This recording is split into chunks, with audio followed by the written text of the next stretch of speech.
barbers, cosmetologists, hair industry professionals, and all others who support. Welcome to the hottest podcast in the barber and beauty industry, the Clipped Podcast.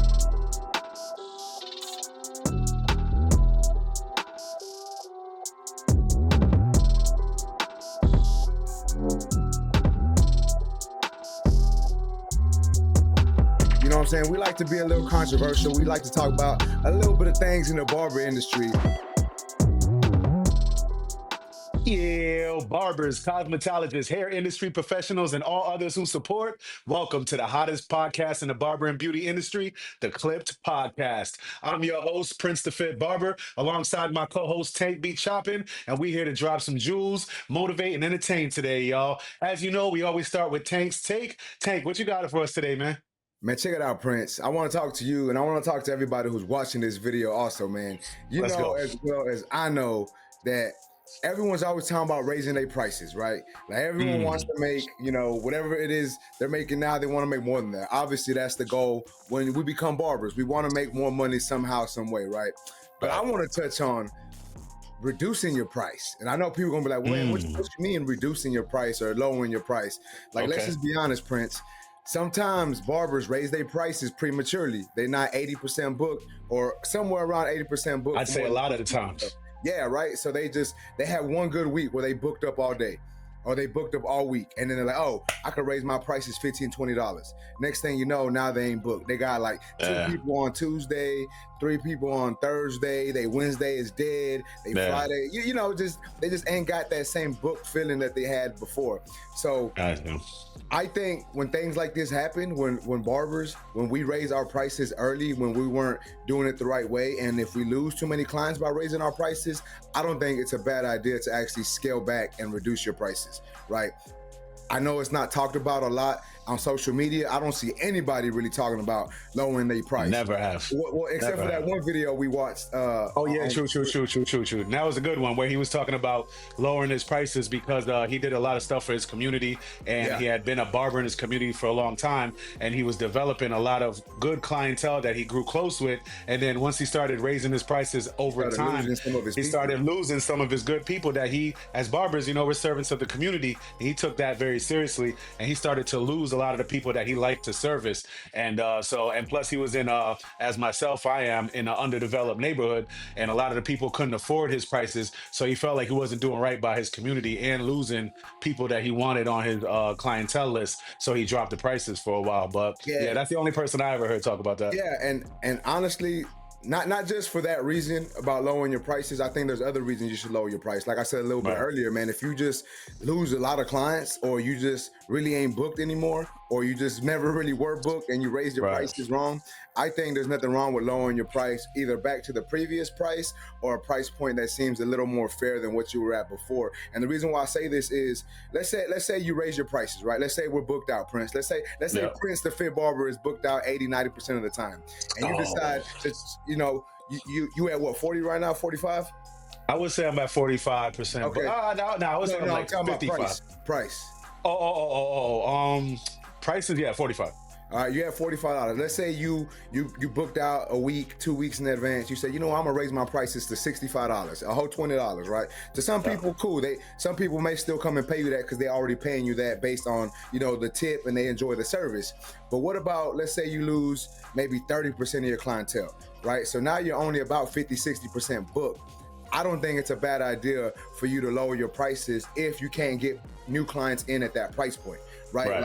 Like obviously when we raise our prices, we're gonna lose some clients. So you may have a week or two of still trying to fill out the new price point.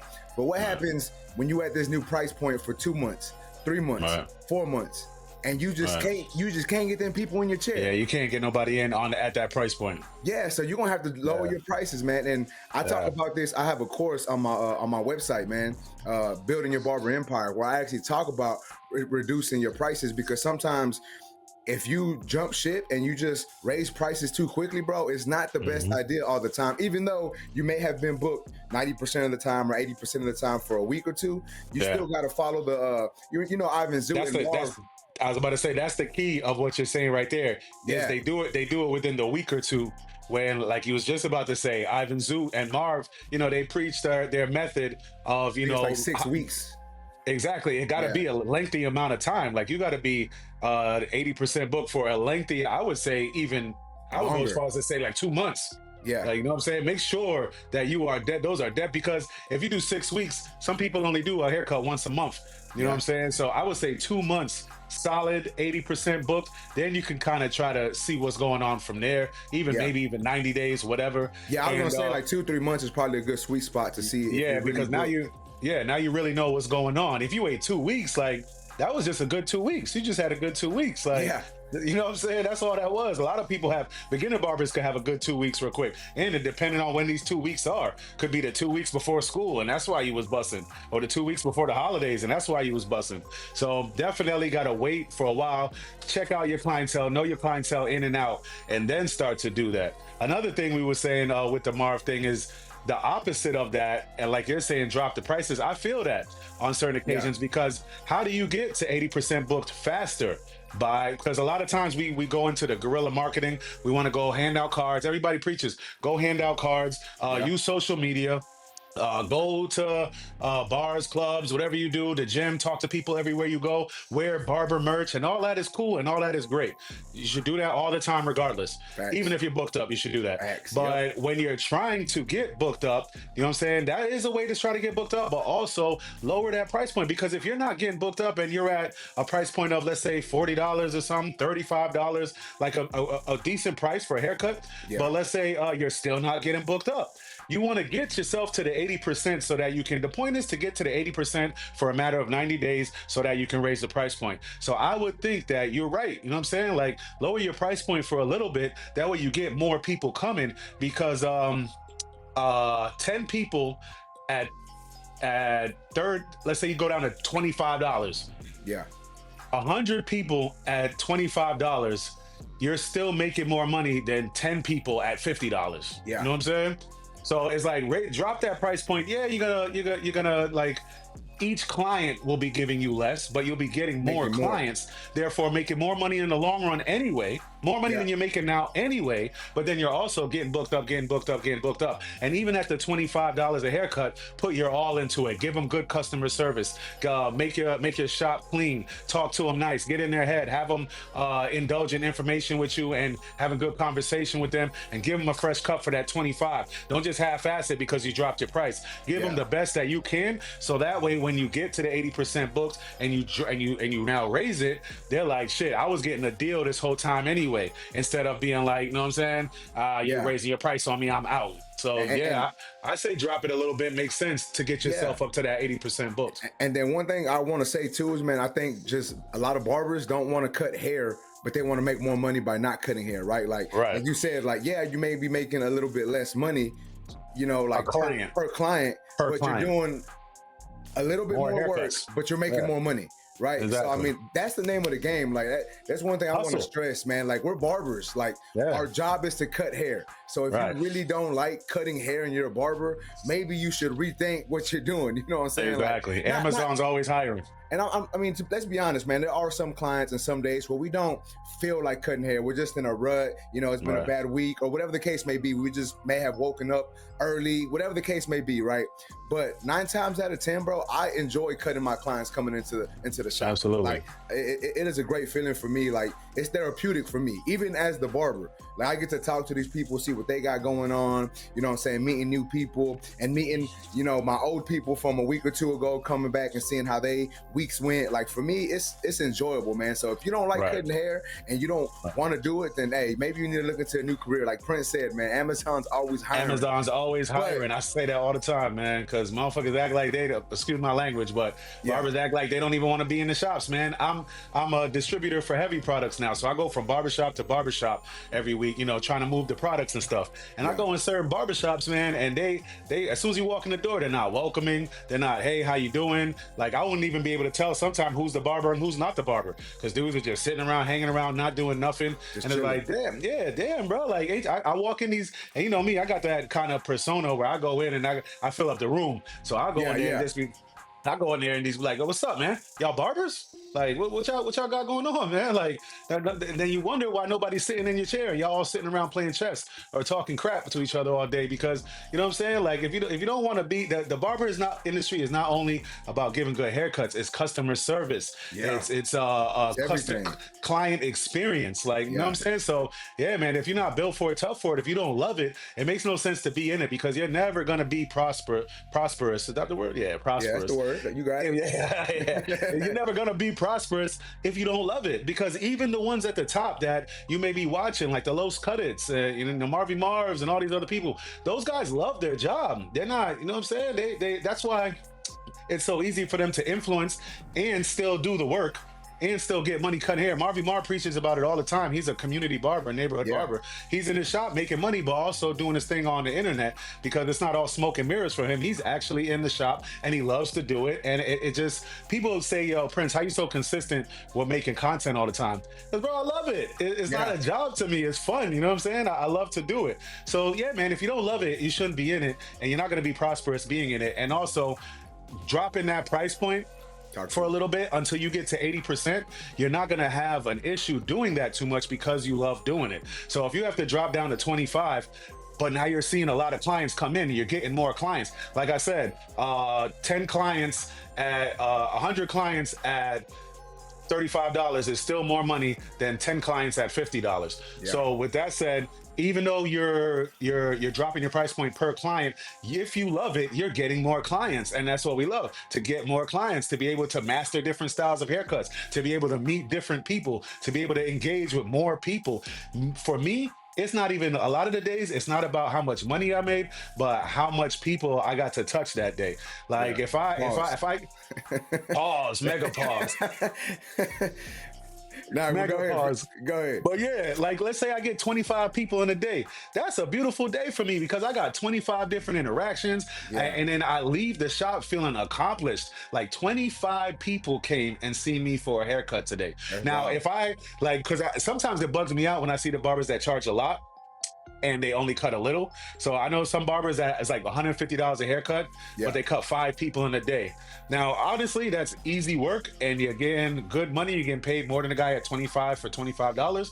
But I like something about that's not satisfying to me. Like I Yeah. want to see more people within the day. You You feel want me? to do a Like little bit more. yeah, I want to see Yeah. more people. I want more engagement because I feel like, you know, at let's say I had 5 people at $150. One of those people move away now. I got Yeah. 4 clients only. You know what I'm saying? Yeah. If I got 25 clients a day, 10 of those jokers could move away. I still got 15 people in a day. Yeah. Yeah. See what I'm saying? You're still doing good. Exactly. So yeah, it's, if you don't love it, you're not gonna think that way, and you're not gonna be prosperous, man. Yeah, and also, man, I wanted to touch on. You said something also about other barbers charging more money, right? I think sometimes a lot of barbers also do this, man. They look online and see what Prince the Fit Barber is charging. They see what Tangy Yeah. Chaplin's charging. They want to see what Marvy Marv is charging, what 360 Jeezy is charging, and then they decide to up their price based on feeling. Instead of how it should be based on being booked, right? So Yeah. if you're a barber who has done that and you're struggling to gain clientele and keep your clientele, you may want to reconsider going down in your price, maybe 10%, 15%, $5, $10, whatever the case may be, just to make sure that you start getting clients back in your chair. That way you can actually build a life and provide for yourself or your family if that's what you're doing behind the chair. Because as we know, this is what I do like daily. Like I cut hair. Right. Like Prince, Right. he's a barber. Like we actually in the We in trenches here. still cutting hair to pay Always, bills. every day. Hell yeah. Yeah, exactly, man. So yeah, and never look at another man's pockets anyway, man. And also, like a lot of these people that influence us, like they've been in the game for a long time. Like you watching Marvy Marv, you trying to raise your prices to match his. Like Marvy Marv probably been in it since we was in high school, type shit. Like Yeah. like these people have a lot of years in the game. They got a lot of experience. They built behind the chair. They're community barbers. You know what I'm saying? They probably started when Instagram wasn't around, so they wasn't doing all that, following what everybody says on the internet. They were invested in their community. So that's what you got to do, man. Really invest in your community. Know and understand your clientele, know and understand your demographic, and know and understand your skill level, and then go by that and charge by that. And then, like I said, if you're trying to get, or like Tank said, if you're trying to get more clients in the chair, and you're trying to do that for a while, and you're guerrilla marketing, you're passing out cards, you're wearing barber merch, you're doing everything you got to do, but it's still not getting up there, then just drop it $5 real quick. Put a little post out, start telling people, put it on your card, $5 discount if you come in on a Wednesday or something. Like, just drop it for a little bit, get up to the 80% booked, and then it'll be more easy for you to just raise your prices, because now, you know what I'm saying? But like I said, when you start to get that influx of people into your chair because you dropped it, you still got to treat them right. You can't drop the price and drop the quality. You know what I'm saying? You got to still treat them right. You got to still give them that great customer service. When I was charging $25 when I first started, and the haircut price was like $35, but I charged $25 just to get more people in my chair, but I cut hair like I was giving you $100 haircut. You feel what I'm saying? Like, I was invested. My customer service was on top. Like, I gave you the bells and whistles for that $25. And then as I went up, nobody left because, they was having a great experience, and they understood that they was getting a deal at the 25 in the first place. That's what's up, man. That's what's up. So, barbers, man, if you got to drop your prices, man, do so. Do so, man. Anything to get them in the chair, man. Because once they in the chair, that's another thing. If you a barber, man, once you got them in the chair, man, I always say, man, once your client sit in this chair, it's over for you.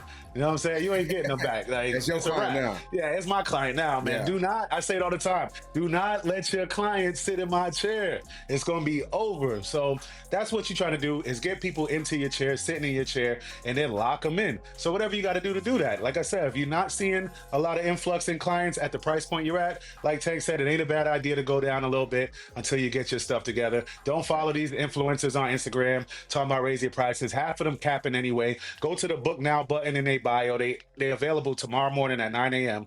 Like, they're not as booked up as they talking about. Like, there's all smoke and mirrors on the internet. We all know that. So just do you, man. Know your demographic, know your skill set, know your level, and know your community.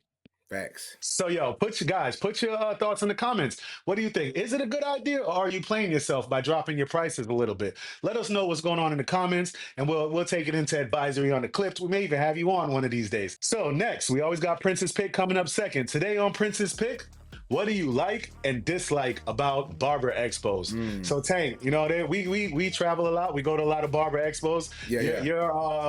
Your take on this is big, because you've been to a lot of expos. You've been to a lot of events. So have I. So let me ask you first, what's your favorite thing? Let's keep it positive. Positivity first. What's your favorite thing about barber expos and events? Honestly, man, I like going to these events because I like seeing this new wave of new barbers coming in and trying to progress, right? Like, seeing all these young cats, like faces I've never seen before, just talking to me, talking to you, talking to anybody they can talk to try to learn something. Because to me, that means that we're bettering the barber industry, right? Not just value. Me personally. Yeah, we're adding value to not just me, but to the next group of barbers, the next generation of barbers, right? So when people come in and they're all like-minded, they all want to learn, they all want to grow, they all want to do something that's positive within the barber community or barber industry, it's going to help further us. So that's why I like going to the events, bro. And 90% of the events that I've gone to, I'll get that positive energy, that positive vibe. There's a couple of them that you might go to that kind of feel like kind of gloomy or whatever the case may be, right? They just ain't it.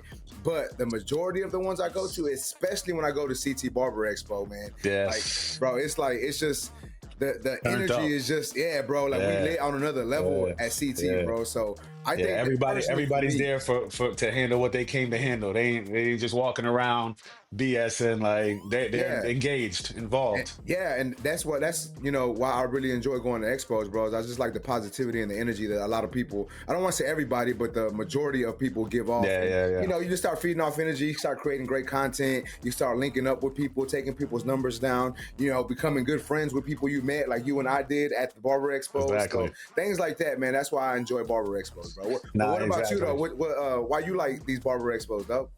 Same, man. I love to network. I love, like I was saying in the last segment, man, the more people in my chair, the better. Don't matter the price to me. The more people I know and the more people in my life that are involved in my life. This industry saved my life. If anybody don't know my story, follow Prince the Fit Barber. Check me out. this industry saved my life. So the more and now that my life is saved, it keeps me on that positive path every day. So the more people I get in my life that are serious about this industry, I love it, man. So going to these expos, man, seeing people that are serious, because there's a lot of barbers where I'm from, but a lot of barbers are community barbers out here, or they just, they just barbers. You know what I'm saying? They don't really, yeah, they just cutting hair. Yeah, they just cutting hair, man. They don't really care to engage in too much stuff like that. And not to talk shit about anybody around here, man. They cut hair like a motherfucker, but they just don't care about Instagram or social media or networking with other barbers like that. They just doing them. They going to work and making their money, and that's it. So that I don't like that. I like when we come together as family, we make content together, we share each other's stuff, we see each other. I done seen you at all types of different states. Salute the Barber. Those are my people. We have a little ritual that we get together the day before Expos, and we have dinner together. Nice. Like I've had dinner together with Salute the Barber in like 5 different states. You know what I'm saying? So it's like, that's what I love, man. Building connections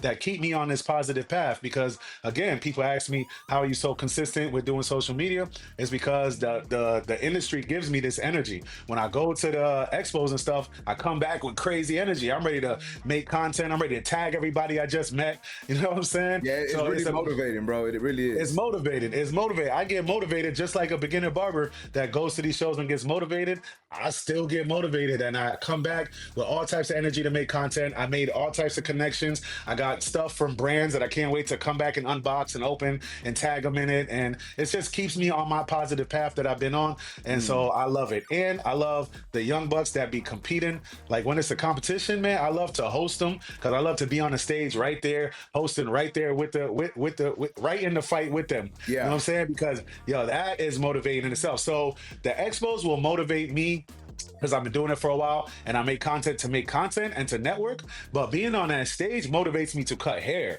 to come back and cut hair, because I'll see fire cuts, because I'll see 18-year-olds, 19-year-olds on there killing it, slicing and dicing and taking it seriously. Bro got his GMB Pro bag on. Bro done put color and rhinestones in the guy's head and makeup and all types. Bro, showing out, you know what I'm saying? So it's like I said, here where I'm from, they just cutting hair. But when I go out there and I step on the stage with them boys, man, and not even just the young bucks, all ages, all generations, whoever's competing. I love the guys that compete, man, because another thing is they ain't scared. Even though we've been cutting hair for so long, sometimes I hope I don't mess this fade up. You know what I'm saying? Every once in a blue, I'm like, I know I'm nice with it, but if it's a new client I ain't cut his head, I hope he's satisfied when he gets out the chair. You know what I'm saying? I hope he's satisfied in my skill set. Even though I know I can cut, even though I've been cutting back to back all day. You meet a new client, it's just something in the back of your head saying, I hope I satisfy this guy when he gets up. So that's just a little bit of fear. That stage is a whole next level of fear. And dudes are up there conquering that like it's nothing. Slicing and dicing, got their headphones on. I'll be watching Deanie Blends. He be throwing the clipper, making it flip, grabbing it. In their mode, man. They in their mode, man. And that made me come back and slice and dice myself. So start throwing the clipper in the shot. I'm telling you, man. So yeah, man. So the influencers and the brands, they motivate me to network and to make friends and make content. And then the competitors motivate me to slice and dice and cut hair. Yo, tell us what y'all think. What's your favorite part of a Barber Expo in the comments? And now, Tank, I want to know what's your least favorite part about going to Barber Expos? Yeah, man. So I've gone to a couple expos, man, where like some of the I don't want to say the higher ups, but some of the influencers that have been there have been kind of, what's the word I'm looking for? Stuck up, bougie-ish. You know what I'm saying? And once again, like I'm not trying to like clown them or say anything bad. Like they may have had a bad day, they may have been busy. You know what I'm saying? There may have been a lot of reasons why they're acting a certain way. Hold on. We're not gonna give them that. He said we're not gonna make excuses for them. No, we're not making excuses for nobody. Because as barbers, if you come into the barber shop and you having a bad day, leave that shit at home. Yeah, facts. Leave that shit at home. Leave that shit on the other side of the door. So if you're an influencer and you have influence amongst barbers, if the barber has to leave his attitude outside when he comes into the barbershop to cut, how is the influencer that is influencing that man to cut hair to be somebody in the street? How come he don't got to leave his? He Yeah. is, if we want to look at it, higher up than the average barber, right? Because he's Yeah. the one. That's like saying the students when they go to school, they need to leave their attitude at the door and come to school to learn. But the teacher don't. The Teachers, teacher yeah, could come yeah. with attitude. Nah, hell no. We ain't giving them that, man. Save that bougie attitude. We don't care what you've been through today. Yeah. We go through stuff too. Matter of fact, three quarters of the time, the influencers got paid to be there, and the ones that they influence, they paid their own way to be there. So ain't nobody trying to hear that. You know what's funny though? Like a lot of times the influencers, you know, we're gonna air quote this, that are acting like the bougiest or whatever the case may be. It's the ones that are not even like super high up. You know what I'm saying? And that, once again, I'm not trying to talk down on nobody. I'm just saying like, it's the guy who's got, you know, he ain't got no 100,000 followers. He's probably got like 20, 30, 40 or whatever. Like he ain't even, or he or she, you know what I'm saying? They're not even that high up. He trying to get there, and he's using that persona to make it look like, you know, he's already there. Yeah, and it's like, bro, man, like, it's crazy. Most of the guys or the people I've met with high follower accounts, you know what I'm saying? They ain't like they're that. cool as hell. You know what I'm saying? Yeah, like I met Frank the barber at CT, dope person. You know, I met Gino the barber from Babyliss at CT, dope person. Like all the bigger influencers that I've met, they're always really down to earth and really cool. But like I said, it's always the one that are like in the middle. Like, man. They're not like 5, 10K. They're more at like 20, 30, 40, 50. But they ain't at 100 yet, and they acting like they at 500 or something. And what kills me is like, if you trying to get there, again, man, why wouldn't you be more personable with people that's gonna get you there? And it's like, bro, a lot of times they're coming in and they're acting like that, and they're acting standoffish and they're acting a little bougie with dudes that are actually better at slicing and dicing than you are. Like they have more clientele than you do. Like have a bigger impression in their neighborhood than you do. Like most of these guys in their 30, 40,000 range are acting like that. Go stand outside your barbershop. I stand outside my barbershop. Dudes are honking, waving, yo, Prince. Like, you know what I'm saying? Like they you know go outside. The same influencers try to act all bougie, go outside in his neighborhood, go have a drink at a bar. Nobody at the bar know who he is. Nobody know who you are, man. But you come in here with the people that look up to you and respect you, and you act like that. That is insane. What's the word I be using? Outlandish. Wait, is it outlandish? Yeah, outlandish. That shit is outlandish, bro. These are the people that are helping you get where you need to get and where you need to go. They get like a little buddy that's somewhere, and you know, like they get a little group of buddies that's gone somewhere, and it's like, bro, that ain't the way to go. We barbers, like I said, the teacher has to leave his stuff outside the door. So just like the student, as the influencer, no matter what level you on, you're influencing people in an industry that is about taking care of people. Our industry is about taking care of people, communicating with people, looking out for people, making people feel better about themselves. And you are the person that are influencing people that are doing that. So how are you making people feel worse about themselves, making them feel below you or belittled when they talk to you or under you? When you talk to me, I'm gonna gas you up. I'm gonna make you feel like you way better, like you better than me. I'm gonna talk about your fit. Oh boy, you shining today. I see you. You know what I'm saying? Take, I like them glasses. Where you got them from, Habibi? Oh, you know, shout out to Habibi one time for the one time. Exactly, man. And boosting everybody up around you. And that's what the ones that are way up there do. When I talk to Lowe's Cut It, I feel empowered. When I talk to 360 Jeezy, I feel empowered. Bro, that's what I'm saying, bro. The higher up ones, bro, they always the coolest people, bro. Like obviously, you don't want to just and that's why they at where they at. Yeah, facts. Exactly, man. That's why I don't like going to some of these expos. We kind of forgot what we were talking about, but Prince. That's what we talking about because we both on the same page. That's like one of the only downfalls of going to these places because everything else, even if there's like lower energy in the place or whatever, because some places, like I won't even say places names, but some places like the barbers just come just to come. You know, they're not too engaged, whatever. But it still don't make it a bad expo. Like, you know what I'm saying? It's still cool. There are people that still do engage and still do come to turn up, have fun, learn, and all that. But it's just when, like, imagine you never been to a barber expo and you come and you watching these influencers on social media, and then you go meet them and he act like that with you. Like, ruined your whole day, ruined your whole experience. You paid for your flight, your hotel, and you like, damn, dude didn't even want to talk to me. Dude just breezed by me. And like I said, y'all be acting like that with people that got more influence in their city than you. They half the ones that you talking about in the 30s and 40s act like that don't own their own shop. They grok grovel for the company that they work for. You know what I'm saying? It's like, bro, you be acting bougie with the guy that owns his shop in his neighborhood. His whole community supports him. He slices and dices way better than you, way better person than you. When people sit in his chair, they feel great. You got that man feeling like crap. Like, come on, man, knock that off, man. Knock it off. That's not how you get. That's not how you get to the next level. And nobody, like Tank said, at that higher level is behaving like that, man. Yeah, facts. Tell us what y'all think in the comments, man. What are your likes and dislikes about going to barber events? Let us know what's going on. We might have you on the clips one day. And now we're going to go into our last segment, Shop Talk. Shop Talk is a segment where we talk about anything that barbers or beauty salons are talking about in their shop, any kind of gossip that's going on, entertainment-wise or whatever. So today we're talking about Aaron the Plumber. Like, I stay up all night scrolling. Tank's not hip, but I'm going to put him on right now to Aaron the Plumber. Yeah, I'm not hip to it. Yeah, I'm not, man. I don't be watching TV like that. But go ahead. Yeah. So Aaron the Plumber, right?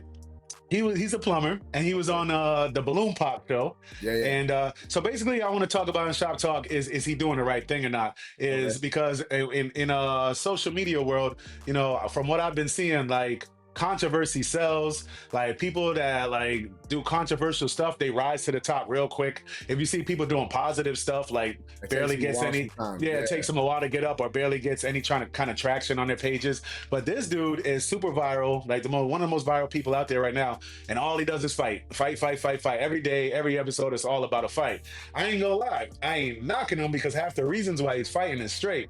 But I want to know if you think, like, you know, controversy is the way to go. So anyway, let me tell you about Aaron the Plumber real quick. Go ahead, talk about him. So he's a plumber, and he was on that Balloon Pop show, and he got viral for just telling the girls they're not qualified. So he looked like a Ninja Turtle. They ain't lying. He looked like this buff Ninja Turtle guy, right? Okay. So the girl was like, I'm all set. You look like a Ninja Turtle. And he was like, oh, but you can't pull $100K out the bank right now, can you? I can. And then he just basically went viral for saying that and telling all the girls, you're not qualified anyway, queen. But he talks respectful. He really don't disrespect nobody until they disrespect him. But the moment you disrespect him, he's squabbling. He getting it in. He's slapping you, punching you in the face, and it's going down immediately. Actually, what's the new one that he got going on? Him and who is it? He's beefing with somebody right now. Damn. Like, so he had beef with Ray J's bouncer, because he was at Ray J's house and Ray J's bouncer spit on him. But he got beef with somebody else that he want to fight. Whack 100. Okay. So he's beefing with Whack 100 right now. He want to fight with Whack 100. I honestly forgot what for, but he's basically beefing. He went from beefing on these little social media platforms to now he's beefing with famous people. So he's beefing with Whack 100. He's beefing with Ray J's and his bodyguard, and he was on that. You know, Erica Mena. You know what that is? I've heard of the name. Yeah. I ain't gonna lie, I know who it was. I didn't know who it was until I knew by following him and seeing all his stuff. So he was on her show, and he got into a fight. You didn't see the guy that got a fight with the transsexual? Nothing against transsexuals. I'm just saying, you got to fight with. But you don't fight. That's a whole other topic, man. Exactly. So he got, like, even more viral fame off of that. He got in a fight with a tranny. Gave him the pieces too, and then he got a fight with yeah. She pieced him up a little bit. My bad, Aaron the Plumber, putting your business out there. It's on TV. He went viral, and they pieced him up a little bit. But then again, it's edited. He said it was edited. They didn't show his part, but she pieced him up a little bit. And then he also got a fight on that same show with a dude that actually died like a week later. He was like a porn star guy. I forgot his name, but he was like a little feminine looking too. He didn't look like no tough guy neither. But he definitely pieced him up a little bit. But the Aaron the Plumber dude just be banging out all the time. What you think, man? Controversy on the social media, is that something that people should, like, go for? Like, I know when we first started this, we had 3 of us, and we were like plotting on how we should do the show, and we should be like, throw some controversy in there a little bit. But what do you think? Is that the wave?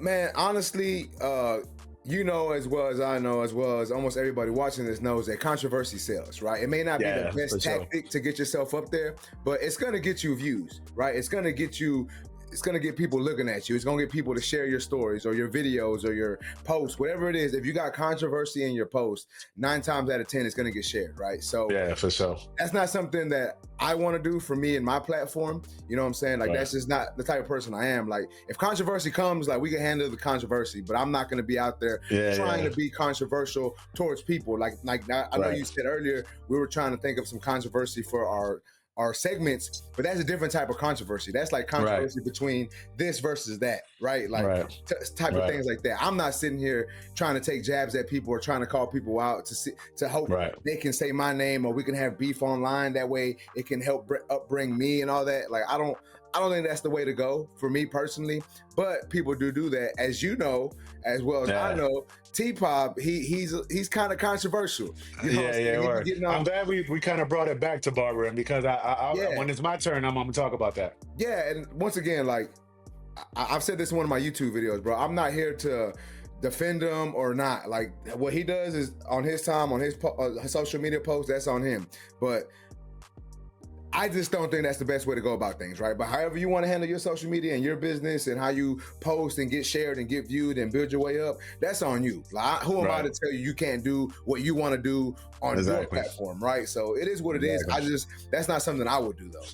Right, exactly. Me neither. You know, I'm positive influencer of the year, baby. I don't do none of that. Let's go. But matter of fact, I don't know how I almost made it through the whole damn show. Guys, if you're watching this episode, please go and vote for your man, Prince the Fit Barber. Go to ctbarberexpo.com. The Barber Grammys, your boy is running for Positive Influencer of the Year. Please, I need your votes because my competition is serious, fierce competition. Like some of them people have a lot of followers, but not only that, they do a lot for their communities like I do. So I'm going to need y'all to step up for your boy. If you support the clip, if you support me, go to ctbarberexpo.com, scroll down to Positive Influencer of the Year, check out my video, and put your email in and vote for me, please. And follow Prince the Fit. Vote for Prince. Yes, sir. And follow Prince the Fit Barber on all platforms.